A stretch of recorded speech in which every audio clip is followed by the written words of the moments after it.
Bueno, de esta forma arrancamos con el segundo bloque de RG cuarta temporada y recibimos con un fuerte aplauso al senador Osvaldo López, quien ya está aquí con nosotros. Buenos días, senador.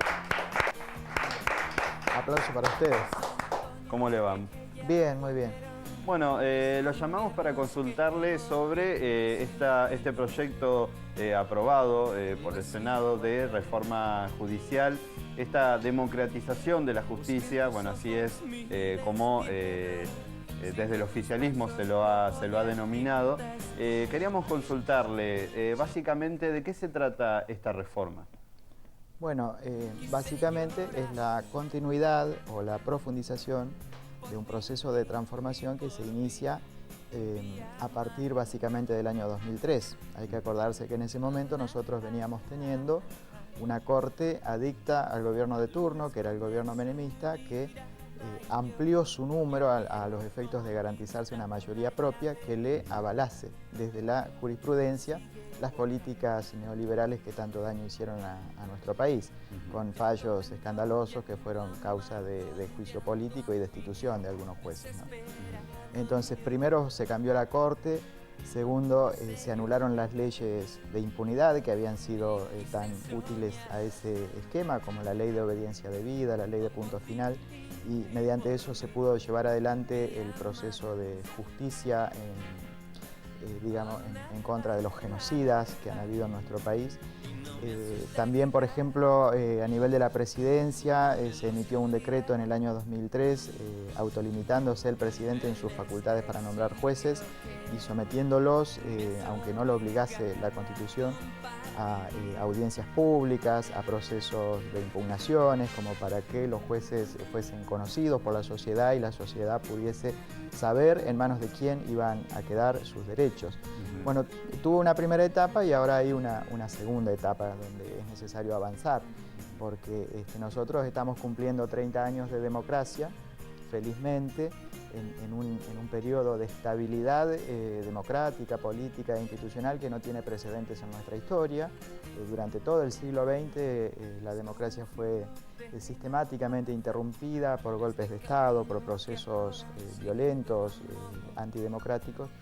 Y entonces en esa firme decisión de la mayoría de nuestro pueblo de que más allá de las diferencias políticas y partidarias hay un piso de coincidencia unánime en cuanto a que la forma de organizarnos para vivir en sociedad es la democracia, venimos entonces aprovechando esta etapa para profundizarla, sentando las bases de un Estado que se piensa protegiendo los derechos fundamentales de las personas, aplicando políticas públicas destinadas a sectores vulnerables como la infancia, como la ancianidad, como los trabajadores, como las minorías. Y en ese proceso la justicia venía siendo en gran parte una materia pendiente, un poder, podríamos decir, antipopular por definición, porque no solo a los jueces la sociedad no los elige, sino que en muchísimos casos no los conoce, no sabe quiénes son, no sabe qué piensan, cómo razonan, qué valores defienden, qué intereses representan, hasta que a uno le toque transitar los pasillos de tribunales por alguna circunstancia particular y muchas veces padecer nuestra justicia. Esto no implica desconocer que felizmente, por supuesto, como siempre pasa, hay muchísimos jueces, fiscales, trabajadores del Poder Judicial que le ponen el hombro a la patria, a la democracia y defienden los derechos de las personas.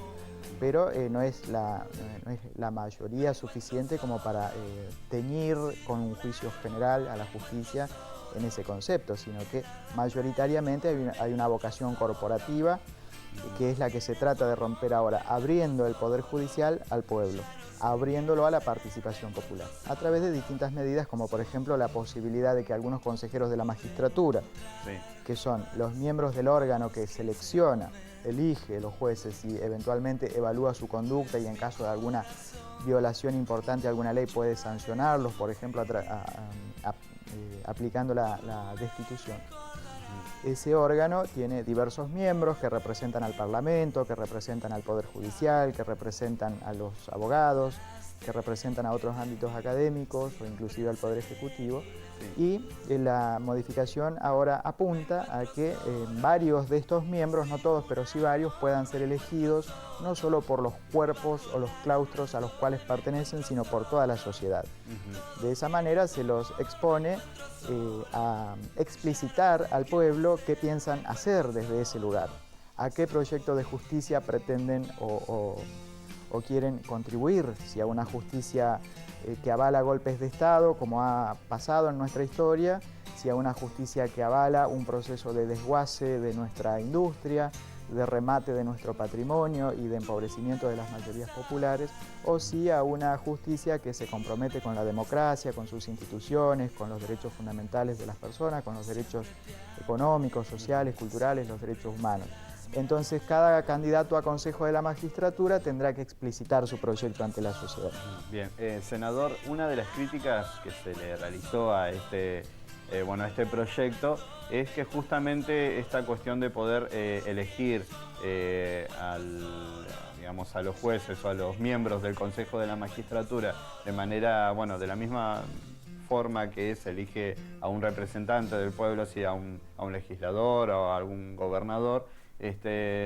Algunos sectores afirman que esto podría llegar a mermar, digamos, de alguna forma la función que debería cumplir el Poder Judicial y que no estaría garantizada la independencia de este poder respecto de los poderes ejecutivo y legislativo.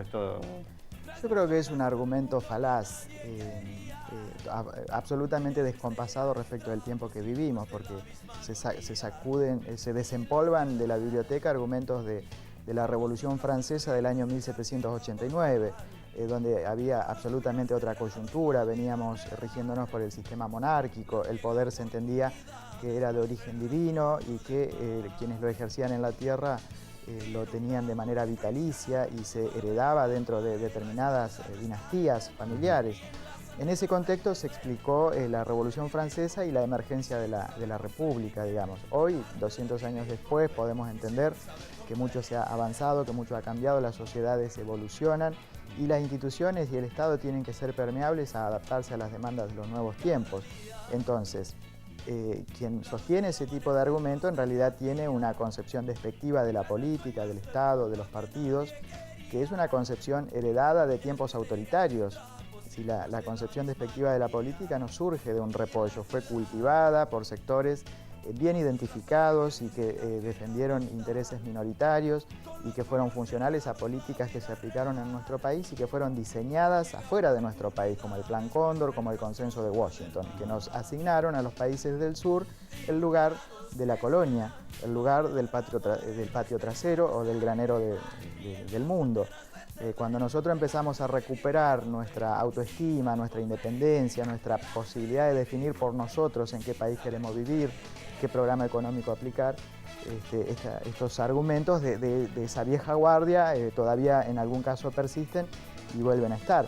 Pero en realidad nuestra Constitución dice que los partidos políticos son instituciones fundamentales de la democracia y son los únicos que están facultados en nuestro sistema para postular candidatos a cargos electivos, cualquiera sea el cargo. Por ende, los consejeros de la magistratura tienen que ser postulados por los partidos. En realidad, los tres órganos del gobierno, el gobierno es un elemento del Estado, ¿no? Lo mismo que el pueblo, lo mismo que el territorio, lo mismo que el poder. El poder tiene tres órganos, el ejecutivo, el parlamentario y el judicial. Pero el poder es uno solo y es el poder del pueblo. No es que el poder del pueblo es solamente el legislativo o el ejecutivo, que somos los que nos sometemos a la consideración de nuestra sociedad con propuestas, con proyectos y que a cada tanto nuestros mandatos vencen y tienen que ser renovados o no en función de nuestro desempeño, cosa que no ocurre a nivel del Poder Judicial. Entonces, si el poder es uno, en realidad entre los distintos órganos lo que hay es una interdependencia. Es decir, los jueces aplican leyes que las hace el Parlamento hace leyes que las promulga el Ejecutivo, La independencia en realidad es independencia de criterio, que tiene más que ver con una cuestión de la virtud, con una cuestión ética, y si uno tiene la independencia de criterio, lo pongan donde lo pongan a trabajar, va a hacer lo que tiene que hacer, lo pongan de consejero de la magistratura, lo pongan de juez, lo pongan de presidente, lo pongan de legislador, lo pongan de albañil, de médico, de abogado. Si tenemos la virtud de la independencia de criterio y somos responsables con nuestro tiempo y con nuestro pueblo, donde sea que estemos vamos a cumplir la función que tenemos que cumplir. Hay que ser muy flojito de carácter, de personalidad o de ética para estar en un lugar sometido a hacer lo que alguien nos manda a hacer. Y eso, en nuestro concepto, no es creíble. Por eso es que este argumento de la partidización o de la politización nos parece falaz, porque todo poder es político y el Poder Judicial lo es. Entonces es una falacia que apunta a la confusión y que intenta estancar este proceso de democratización y de progreso de nuestra patria, que tenemos que estar muy atentos para no caer en esa trampa, sobre todo cuando muchos de los que esgrimen estos argumentos han ocupado lugares de conducción en nuestro país, en nuestra historia. Entonces lo que dicen tiene que poder resistir el test del archivo o de la historia propia, porque parece que tuvieran la receta y la panacea sobre cómo se resuelven todos los problemas de la Argentina, y uno se pregunta por qué cuando estuvieron gobernando no lo hicieron. No lo hicieron. Muy bien. Bueno, senador, le agradecemos mucho esta nota. Bueno, nos sirve a nosotros para poder entender un poquito cuáles son los puntos principales de este proyecto. Obviamente vamos a estar atentos a cómo transcurre este debate en los próximos días. Así que muchísimas gracias. Gracias a ustedes. Igualmente, poder desarrollar en profundidad y de manera que pueda ser entendido por la mayor cantidad de gente posible, digamos que no es sencillo en los tiempos de la televisión. Por ende, nosotros estamos también permanentemente haciendo charlas y jornadas y reuniones de todo tipo y con toda clase de gente y con todo tamaño de grupo para democratizar la información y hacer que la mayor cantidad posible de gente se entere y pueda tomar partido a conciencia sobre estas cosas sin caer víctima del engaño de los que pertenecen a otra época que felizmente quedó atrás en nuestro país. Muy bien, muchísimas gracias, A senador. ustedes, han sido muy amables. Muchas gracias. Bueno, y nos vamos a un corte con este video musical. Ya volvemos.